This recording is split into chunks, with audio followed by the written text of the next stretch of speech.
How you doing, everybody? Mike Barra, Seahawk Boy Mike Barra here, once again to give you a quick video update. We have breaking news. The New York Giants, the New York Football Giants, have released quarterback Daniel Jones. They signed him a couple years ago to a 6-year, $160 million contract. Everybody thought it was crazy money. Turned out it wasn't really all that bad. And however, things have gone south. He had a great year, one season. They signed him to the big deal. And now it looks like the bloom is off the rose and they have released Daniel Jones. Now, you may remember Daniel Jones is a quarterback who tore the Seahawks defense apart in week 5 this season. The question now becomes, are the Seattle Seahawks in any way, shape, or form interested in Daniel Jones? Probably not, but they should be.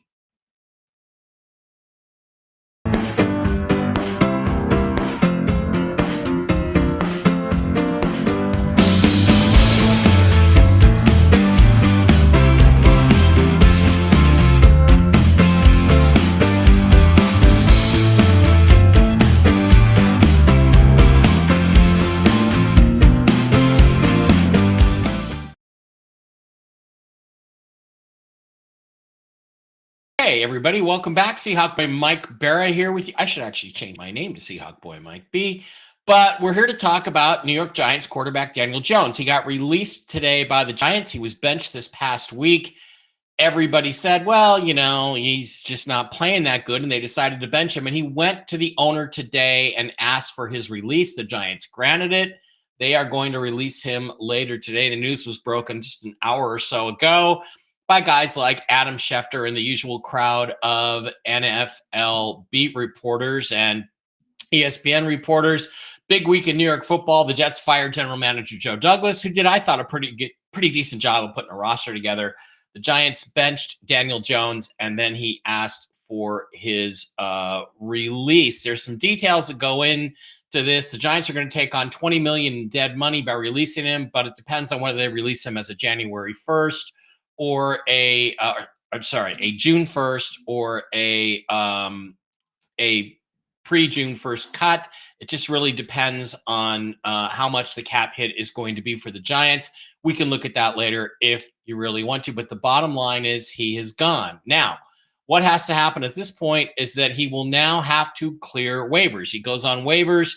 Any team that picks him up has to pick up the remainder of the $13 million guarantee on his contract. The reality is nobody's going to do that. Now, the cool thing about this particular deal is that if a team does pick him up, they could literally sign him for the veteran minimum. The Giants will then continue to pay him the $13.3 million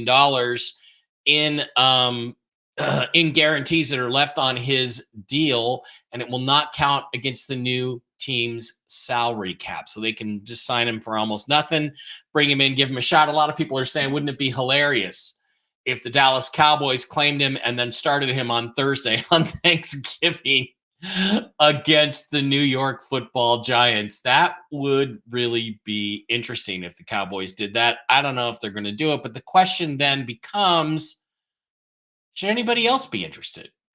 There's rumors Carolina might be interested. There's rumors that, again, Dallas might be interested. They need a quarterback right now. But just to remind everybody, I want to flip over and I want to remind you of just how well he played against the Seahawks in Week 5. We're just going to run these highlights kind of in the background here and let everybody see what he did to us, because he really, really did torture us. He threw the ball very well. He didn't put up big, huge numbers, but he put up pretty much better numbers than Geno Smith. He had a 109 quarterback rating than that. And, as you watch him throw the ball, he seemed like he was in command of the offense. He moved the ball around. He got good run after the catch. Now, there are people who hate Daniel Jones. They think he's a terrible quarterback, blah, blah, blah, yada, yada, yada. But the fact is he has played great sometimes. Now, you can make the same argument about Geno Smith. Geno occasionally plays great. He occasionally throws the ball great, especially against bad teams. And in Week 5, the Seahawks were a bad team. I don't think there's any question about the fact the Seahawks were a bad team in Week 5. But They're a little bit better now. And one of the things the Seahawks have that Daniel Jones never had with the Giants is they have some great receivers. Okay. The only good receiver he's really got is Malik Neighbors, who's been out part of the year. I don't even think he played against the Seahawks. And again, as you watch Jones, what you see is that he delivers the ball on target when he has time. He gets the ball to the guy that needs to get it. Let's see. We flip this over here. Do that. He gets the ball to the guy that needs it and did a very efficient job against the Seahawks. Now, we already got a guy like that, right? We got Geno. We have a guy who throws the ball pretty well, but he also, as you can see here, takes a lot of sacks. Daniel Jones took a lot of sacks. Why? Because they had a revolving door offensive line. They didn't have a very good offensive line. Well, neither did the Seahawks, people will say. That's true. But look, here's the difference in all this. There's a couple of major differences. Geno Smith is 34. 34. It's a 3 and a 4. 34 years old. Daniel Jones is only 27. So he's still a young player. He's only been in the league like 6 years. And with a good coaching staff, let's say, assuming we have one, with an efficient offensive coordinator. Look at this throw. This is a great throw downfield. He can make all the throws you need him to make. Let's put him in a good situation. And guess what he can do? He can do all the things that Geno does in terms of distributing the ball to Jackson Smith-Njigba, DK Metcalf, maybe a tight end, AJ Barner, if we ever get a tight end. That was a beautiful throw for a touchdown. And Tyler Lockett. Now, this is kind of interesting. It's going to be interesting to watch Seahawks Twitter and see how they react to this. Because a lot of them, I can already see Seahawks retard Nelson going, oh, he's terrible, don't go, no. Geno's better. Geno's not better. He's just as good as Geno. He makes plays with his legs. Geno made plays with his legs too. Look at the touchdown he scored last week to win the game against San Francisco. Good for you, Geno. But Daniel Jones can do all this. And he's 27, not 34. And he's bigger and physically stronger and more imposing than Geno Smith. So when he runs the ball, he can run the ball with more authority. So I'm trying to imagine, how would Geno Smith do? How would Daniel Jones do in the Seahawks offense? And if you look at Geno's passing charts, basically he makes a lot of 8 and 9 yard throws that DK and Tyler Lockett and Jackson Smith-Njigba turn into 17, 18 yard gains. That's how Geno acquires so much yardage. Daniel Jones can do any of the stuff that Geno Smith can do. Smith Jones. They're interchangeable, but Daniel Jones is a lot younger. So if you're one of these people, one of these Seahawks fans who argues that, oh, the way to build a team is to, draft for all the position players, build in the trenches, and then go get a quarterback. Well, Daniel Jones is the epitome of that quarterback. He is the epitome of that quarterback. Now, here's something the Seahawks, let's say they were interested. Here's something they could do. They could pick up his contract. They could pick him up on waivers. They could say, by the way, here's the blocked field goal that won the game for the Giants. They could say, we're going to pick up your deal, but we want you to restructure it so your cap number's lower and save some money, but we'll guarantee a little bit of it. Bring you in here for a couple years. Then next year, you go into the offseason with Daniel Jones and Sam Howell as your quarterbacks, and you release 34-year-old Geno Smith. Geno Smith sleeps with the fishes. That's how it would work. So it could be done. More likely he hits free agency, because this is just not the kind of move that this is not the kind of move that John Schneider ever makes. He just doesn't do these kinds of things. But it is probably something that should be seriously considered. Now let's slide over and look at the salary cap. Right now, the Seahawks actually do have a surprising amount of space under the cap. They have almost $9 million under the cap. So they would have to do a fairly immediate shift in the cap. They would have to move some money around, maybe release somebody. Gosh, they could cut Jaron Reed and clear up some space. They could do a lot of things this year if they had to, or they could get him to adjust his deal so that he can be fit under the cap for this season. So they could claim him on waivers if they wanted to. Now, I'm going to argue that this would be a smart move because basically he's Geno, but much younger than Geno. So if you believe Geno is the answer in Seattle, then there's no reason you shouldn't believe Daniel Jones isn't the answer because he's got the same physical traits and capabilities. The difference is he still has upside. You go get him a better tight end next year. See what he can do. You got Ken Walker. See what he can do. You can then make an argument for keeping DK. There's so many of you guys out there that don't want to trade or cut DK. You want to keep him. Okay, now you got an excuse to keep him because you've got a legitimate NFL quarterback who I think has made a Pro Bowl and can throw the ball downfield very, very effectively. And he's 27 years old. Might be 28, but I think he's 27. Younger than Geno. A guy that still has some future upside in a better situation. And then the thing that does on top of that is it means the Seahawks do not have to go out and get a quarterback in the first round of the draft. They can wait and see if somebody they like that has some good traits falls to them in the second, third, or fourth round to bring in behind Daniel Jones. Why? Because you've now finally done the thing that Seahawk Boy Mike has asked you to do repeatedly, which is get a younger quarterback with some upside in behind Geno Smith. That would be great. All right, let's take a look at the cap situation because this would change what they would do in the offseason. If you look at 2025, in this case, you might not really, you're going to be $5 million over the cap. It'd probably be a little bit worse than that if you bring in Daniel Jones. But guess what? You can cut Geno. Boom, $25 million under the cap is gone. And you're now $20 million under the cap.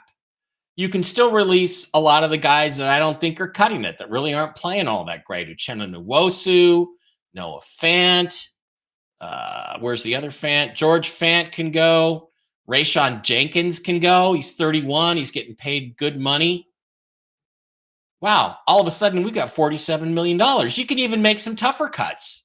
You can say to Tyler Lockett, look, your cap number's got to come down to $5 million, and you can stay for another year. If not, boom, you can cut him. And now you have $63 million to spend. Draymond Jones, goodbye. Leonard Williams, goodbye. But you can keep DK and still have, look at this number, $87 million. And you can use that cap space to get a couple of offensive linemen, maybe a linebacker, maybe a safety. Maybe you can find a number 3 wide receiver to replace Tyler Lockett. Maybe an experienced tight end that can actually catch the ball. And then you still got your whole draft. First rounder, second rounder, third rounder, fifth rounder, sixth, fourth. I think they have a fourth and not a fifth. Sixth and seventh. Would I make this move if I was the Seahawks GM? Yeah. And like I said, I might consider claiming him off waivers after I talked to his agent and said, look, can we restructure his deal so we can keep him under the cap this year and have him for next year, like an option year for next year? They would probably do that deal. Now, would it create problems in Seattle? Would it create problems for this season for Geno? Yeah, it probably would. It probably would, because Geno would then know he was on the outs. But Geno would also be playing for his next contract with whatever team he's going to go to. So he's going to be playing his best anyway. It's not like Geno's going to slack off. There's no reason, if you're still in contention, to even play Daniel Jones this year. No reason whatsoever. You can stay with everything exactly the same. So those of you who believe in Geno now have an opportunity to have Geno prove it. Now, I don't know what the ramifications would be if you restructured Daniel Jones' deal, if you redid his deal. Probably arrange it so that you wouldn't take a big cap hit if you cut him next year. But you could play them off against each other the rest of the year. See which one you like better going forward as your bridge quarterback, and then draft a young guy that could take 2 or 3 or 4 years. Take his time to develop. Jordan Love, Jalen Hurts. Imagine picking up a guy like that in the second round. Maybe the Alabama quarterback slides down there. Think about it.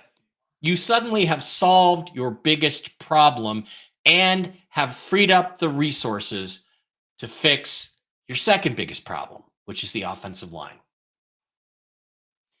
I think it's a great idea. I think it has a lot of appeal. I hope the Seahawks do it, but knowing clown John Schneider, I don't believe he's going to. I don't think he will. But to answer my own question, should the Seahawks be interested in Daniel Jones? Absolutely. And I can even make a case they should just claim him on waivers and not wait for him to clear waivers and pick him up in free agency. That's it. That's what I got. That's what I think. I'm sure every retard on Seahawks Twitter is going to disagree with me, except maybe Rob Staten, who's actually pretty smart. You're smart, Rob. All right, go Hawks. And remember, this weekend, we're going to find out this weekend whether the Seahawks are serious or not. Their two biggest wins this season, their two best games have come after the mini bye on a Thursday night game and the full bye against the 49ers and the Falcons, both on the road. Now they're at home where they've lost 4 in a row. They've looked terrible. The pressure is on Geno at home, and they're playing the division-leading Cardinals at 6-4. This weekend, we're going to find out if the Seahawks are contenders or pretenders. They're playing a lot better since they got Ernest Jones in at linebacker against the run. They're playing better. Now, you can argue, well, why do I want to blow that up by getting rid of Draymond Jones and Leonard Williams and all those guys? Because they're over 30 and they're overpaid. And I want to take that money and spend it on the offensive line and draft for the defensive line, especially if we're going to keep John Schneider as GM. Why? Because John Schneider sucks at drafting offensive linemen. The best offensive lineman he's probably ever drafted is what? Jermaine Ifedi? Well, I mean, of course, Charles Cross is okay. He's not very good. Their first season here, they drafted the left tackle, Russell Okung. But that was a no-brainer. It was either going to be Okung or Trent Williams, whoever fell to them. Okung fell. They drafted him. He was a good player. He was not great. He was a Pro Bowl player. That's where we're at. That's the situation. Let's see what they do about this. My guess is nothing, but my hope is that John will get some brains, or there will be some pressure on him from ownership who may want to blow things up. And John may go, I want to claim this guy and see if we can negotiate him under our cap and sit him for the rest of the year and then move on to him from Geno. That would be a good strategy. It would be one that I could get excited about. And that is not meant to trash Geno, who is okay. But Daniel Jones is just as okay, has the ability to be better than the current level of Geno okay, and would give us a future at the position. And the luxury of finding a young guy to develop over the next 2, 3, 4 years behind him. All right. Thanks for watching. I appreciate each and every one of you, as few of you as there are. But just because you're not here doesn't mean I'm not right. Seahawks Twitter. Keep that in mind. See ya.